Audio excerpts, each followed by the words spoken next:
Have you ever really stopped to think about what happens when you click on a link? I mean, it feels instant, almost like magic, right? But behind that screen, there is this whole hidden world of hardware, design, and strategy. Today, we're going to pull back that curtain and see how our digital world actually connects. Let's get into it. It really all boils down to this one question.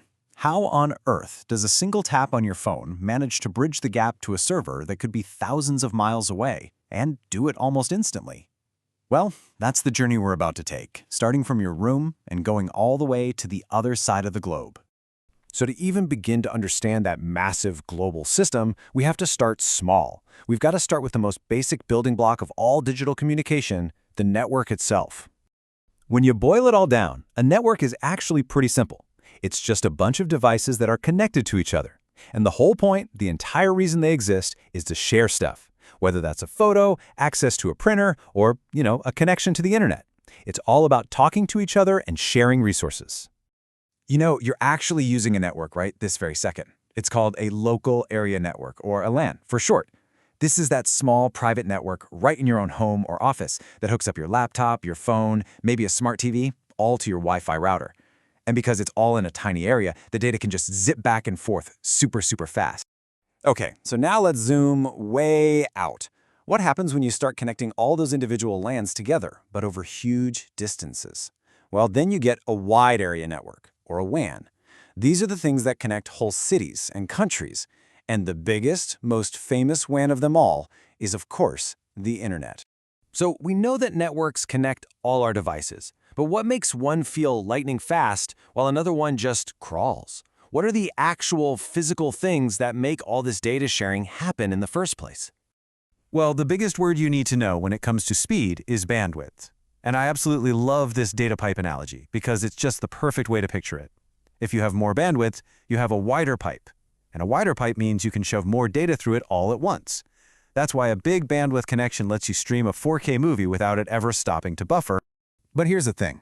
Bandwidth isn't the whole story. You got to remember that data pipe is something everyone in your house shares. So if you've got 10 different devices all trying to stream, download, and browse at the same time, it creates a digital traffic jam.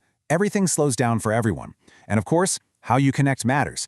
Plugging in a physical cable is almost always going to give you a faster, more stable connection than using Wi-Fi. We've been talking about these kind of abstract ideas, data pipes. But what about the actual gear? What are those blinking boxes that are doing all the heavy lifting?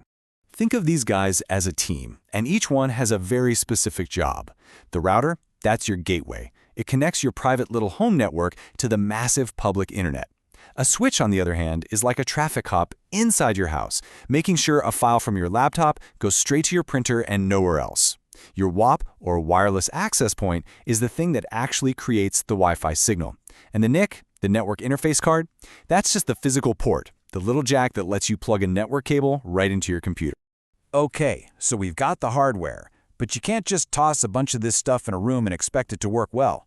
The way you arrange it all, the actual structure, is a hugely important part of the design. And this arrangement has a name. It's called network topology. The easiest way to think about it is like a blueprint or a floor plan for your network. It decides how data moves, how reliable the whole thing is, and how easy it is to fix when something goes wrong.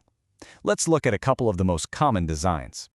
First up, we've got the star topology. This one's super common and pretty straightforward. Everything, and I mean everything, connects to one central device, usually a switch. It looks just like the spokes on a wheel. It's clean, it's organized, and you see it all the time in homes and small offices. Now, this design forces you to make a fundamental trade-off. On one hand, it's pretty reliable for day-to-day issues. If your computer's cable goes bad, it doesn't affect anyone else. But, and this is a big but, it has a massive single point of failure. If that central hub dies, the entire network goes down with it. No exceptions. It's a design that really favors simplicity over absolute bulletproof resilience. For a totally different approach, you have the mesh topology. Here, instead of everything connecting to one central point, devices are all interconnected with each other. This creates a whole web of different paths for data to travel. And this isn't just some theory. This incredibly resilient design is the core principle behind how the entire internet is built. So the huge advantage here is just pure, unadulterated resilience. It's fault-tolerant. If one connection gets cut, say a cable gets physically severed, the data just shrugs, finds another route, and keeps on going. It's amazing. But the trade-off? It's wildly expensive and incredibly complex to set up. That's why you see it used for things like the internet, where having the system fail is just not an option. All right, so now that we have the building blocks, we know about the hardware and the different blueprints or topologies, let's apply all that knowledge to the two biggest network ideas we deal with every single day. So, the internet. It's the ultimate WAN, right? It's really a network of networks, all built on that super resilient mesh design we just talked about. And to keep track of the billions, literally billions of devices on it, every single one gets a unique numerical label. It's called an IP address, and you can think of it as a digital mailing address for your computer. But let's be honest, none of us are going to remember a long string of numbers for every website we visit. And that's where this beautiful system called the Domain Name Service, or DNS, comes in. DNS is literally the phone book for the internet. When you type in google.com, a DNS server somewhere looks up that name, finds the matching IP address number, and then tells your computer exactly where it needs to go. It's this crucial translation service that makes the web actually usable for us humans.